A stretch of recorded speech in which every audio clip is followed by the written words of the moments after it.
Hi everybody and welcome back to the channel. Today is the 9th of March 2023. I have to keep checking the date because I can't believe it. We are in March. It is the day after news broke that Harry and Meghan have adopted the usage of Archie and Lilibet's birthright titles.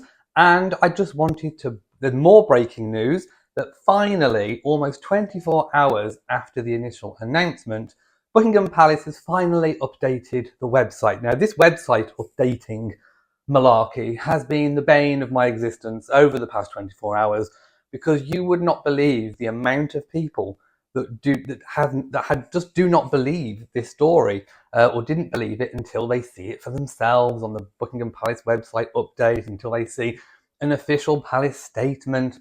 Let me tell you something. Not all things that come from the palace are from official statements. A lot of the time, unless it's something really pertinent, most things are done as kind of private palace briefings to the press. This is what happened here. The story broke, and of course, journalists, mostly British journalists, wanted to know if it was true.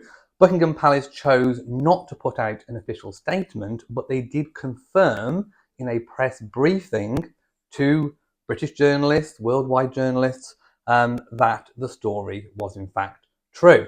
And that's what I reported on. Now, I just can't believe the amount of, well, no, I can believe it. There is such a distrust of news out there. It really is a problem with fake news. And I knew that I wasn't putting out a fake story. I knew that the press briefing happened. I knew that the news was true. And I spent a lot of time yesterday reading people's comments on my previous video and answering them as best as I could, as honestly as I possibly can. And basically, I just said, look, the website will be updated in due course. Buckingham Palace has confirmed it in a press briefing. So I just kind of wished that the palace had just updated the website a lot sooner. It would have made my life a lot easier. Anyway, they have now updated the line of succession on the Buckingham Palace official royal website, and it now lists Archie and Lilibet as Prince and Princess of Sussex. Now, I don't actually think I mentioned this in the previous video. Of course, they derive their designation, their titular designation, it's called, from their parents' title. Of course, Harry is the Duke of Sussex, therefore the children are Prince and Princess, first name of Sussex. In the same way that Prince George, Charlotte and Louis were of Cambridge, now they are of Wales.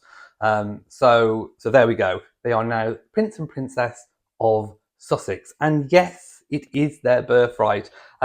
I'm going to answer a few questions as well, because there were lots of common questions that came up in the comment section. I just want to kind of straighten up those as well. So the website was actually updated this morning at 9:30 a.m. I've already spoke that there was a press briefing confirming the news yesterday. One of the common things that came up in the questioning was Charles's consent. A lot of people mistakenly thought that that the Sussexes had to ask Charles and then that he had to confirm it or approve it. That is not the case. I did talk about this yesterday. We do have something in place since 1917. George V wrote his own convention. It's known as the George V Convention, and it outlines what he wanted to happen for his descendants in terms of royal titles and styles going forward. Now, any successive monarch does have the right to amend these. It's called issuing letters patent. And Her late Majesty did issue her own letters patent, changing the rules of male primogeniture, which meant that Charlotte would not be supplanted by Louis in the line of succession. However, one thing that it didn't cover was whether or not Charlotte's children, if she does have any in the future, would have royal styles and titles in the same way that the males do. Think Princess Anne. Princess Anne's children, Zara and Peter, were not automatically entitled to styles and titles. Of course, Princess Anne famously turned down HRH. So that is still a little bit ambiguous at the moment. Also, Queen Elizabeth changed the rules so that great-grandchildren in the direct line could also have styles and titles. That, of course, did not extend to Prince Harry and his children, because it was expected in due course, as we have seen, that as soon as Charles became king, the very moment that the late Queen passed away, this George V convention kicked in. So there was no consent needed. Automatically, Lilibet and Archie were entitled to use HRH and have the Prince and Princess titles. Now, what happened at the time was that Harry and Meghan did not decide. It's taken them 6 months to decide whether or not to use those styles and titles. Obviously, Prince William agreed to be Prince of Wales immediately. All the others agreed to their change of title. Well, didn't really agree to it. If you move up the line of succession, it just kind of happens. So the website was updated pretty much straight away when the Queen passed away, but it's taken a while. It's taken 6 months for Harry and Meghan to suddenly decide that they want to take up these birthright titles and styles for their children. They could have done it right from the start if they'd have chosen to. There was no permission needed from Charles. Charles's permission, in a way, came about by the action of not changing the George V Convention, by not issuing his own letters patent, which he could have done if Charles would have wanted to have restricted the titles and made it so that Archie and Lilibet were never HRH or Prince and Princess of Sussex. He could have issued them straight away.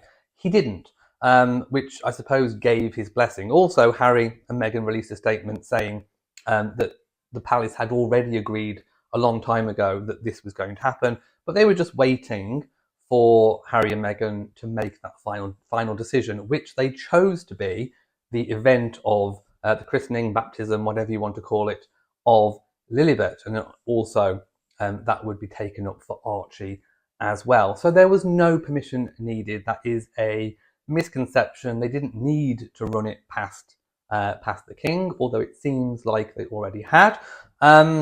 When King Charles acceded to the throne, there was also a press briefing saying that they were waiting for information, basically waiting for the Sussexes to make up their mind on what they wanted to do with regards to these styles and titles. But obviously, we have seen that now. So what did Harry and Meghan say? Well, a spokesperson for Harry and Meghan said the children's titles have been a birthright since their grandfather became monarch. Well, that is true. This matter has been settled for some time in alignment with Buckingham Palace. Well, there you have it. I mean, and Buckingham Palace has not objected to that statement or put out anything else. Sources close to the Sussexes, don't know who they are, had suggested they were frustrated that Buckingham Palace failed to immediately recognise Archie and Lilibet's titles after the Queen's death 6 months ago. I don't think that's true, because obviously the palace did put out their own statement saying they were just waiting for Harry and Meghan. So I definitely do not think that that is true. And Charles has not blocked anything. So a source has also revealed from the palace side that the appropriate conversations took place ahead of Lilibet's christening. And obviously, as we already know from yesterday, while it's understood the title will be used in formal settings, it will not be in everyday conversational use by the couple. Well, I don't think, for example, William and Catherine go around calling Prince George, Prince George. They just call him George. So that kind of makes sense. That kind of leads on to the usage of these titles and styles with regards to Harry and Meghan living mostly in the United States of America. Obviously, they no longer have, at the moment, a confirmed UK residence, with Frogmore, the lease of Frogmore Cottage being revoked from them. So, it's probably understood that Archie and Lilibet will mostly be brought up in the USA, where, as we know, under United States law, Constitution, titles and styles are not given, and they are not used in formal settings. I do have a point to make about that in a second, and an example as well. We know this because, for example, if any honorary foreign styles and titles are given to United States citizens, they do not use them when back in their homeland. So that got me thinking, well, how are the styles and titles going to be used by Archie and Lilibet living in America? And let's not forget that Archie was born in the UK, here in Britain.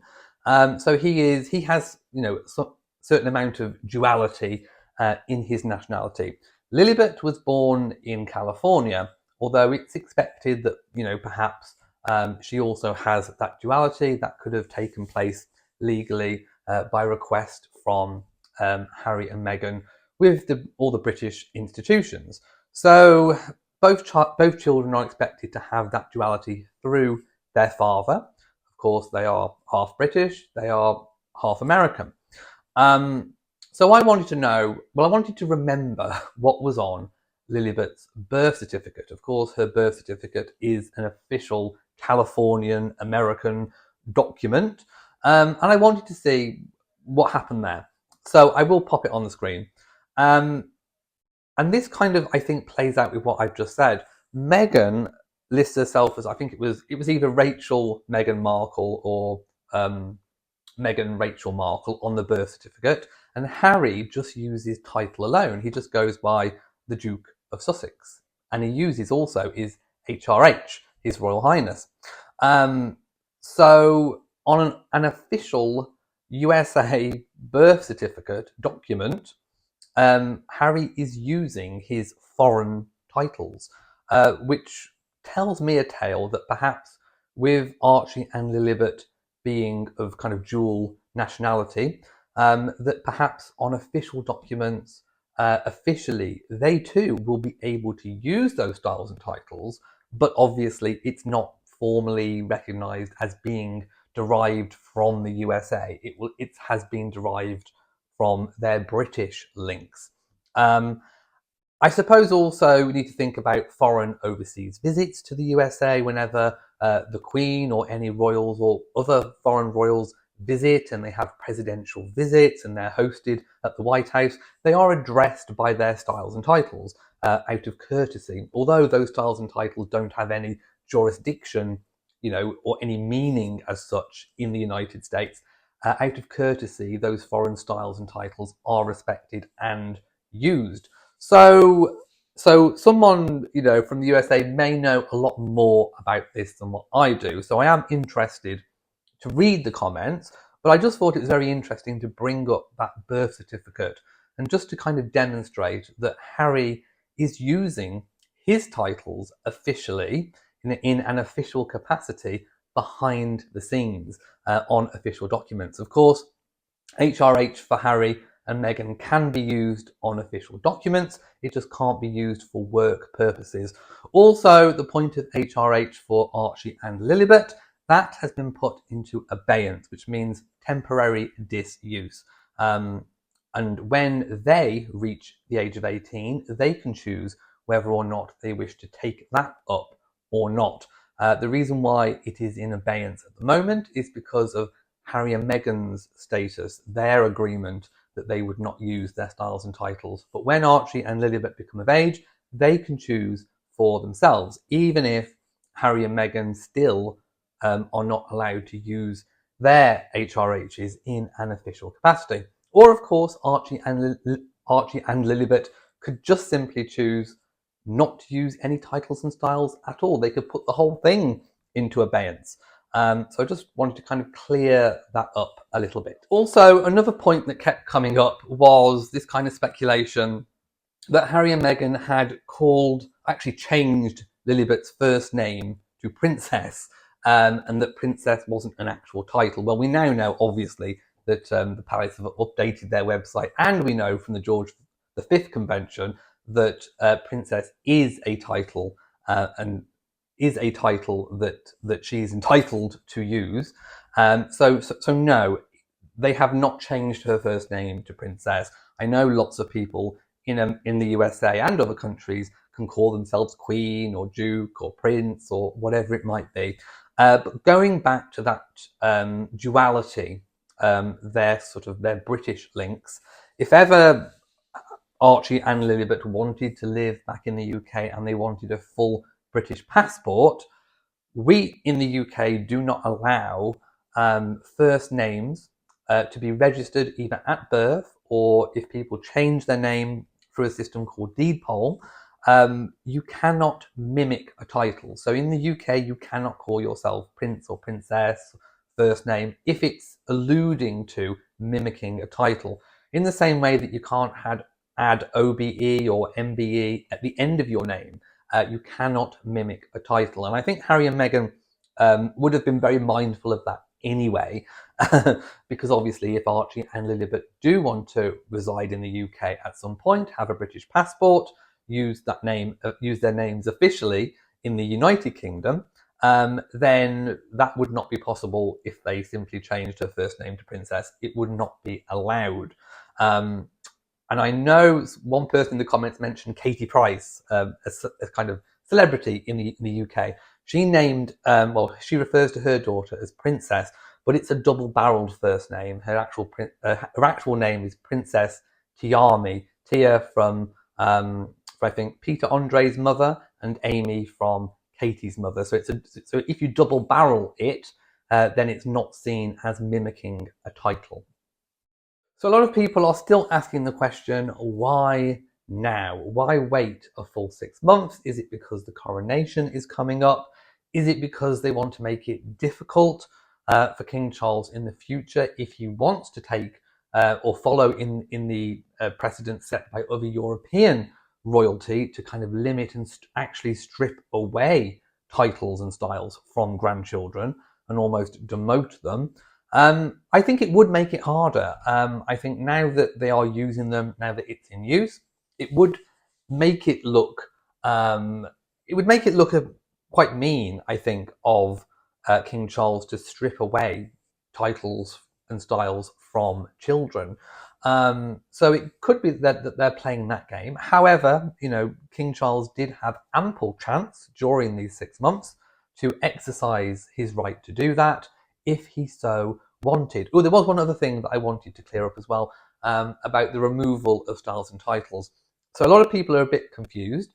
HRHs and the titles Prince and Princess, any princely titles, can be given or removed by the monarch during through letters patent, as I've spoken about before.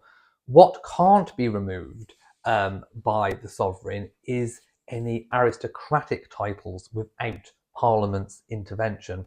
So King Charles could remove the Prince and Princess titles and the HRHs, but he cannot remove, for example, the Dukedom of Sussex. That would have to go through Parliament. Also, Lilibet does not need to have a further christening or baptism in the United Kingdom. The one that they have had in Montecito at their home is perfectly valid and legal. It doesn't forfeit anything in the line of succession. They are still 6th and 7th in the line of succession. Okay, so I think that just about covers it for me. I can't think at the moment of any other questions that came up that really need answering.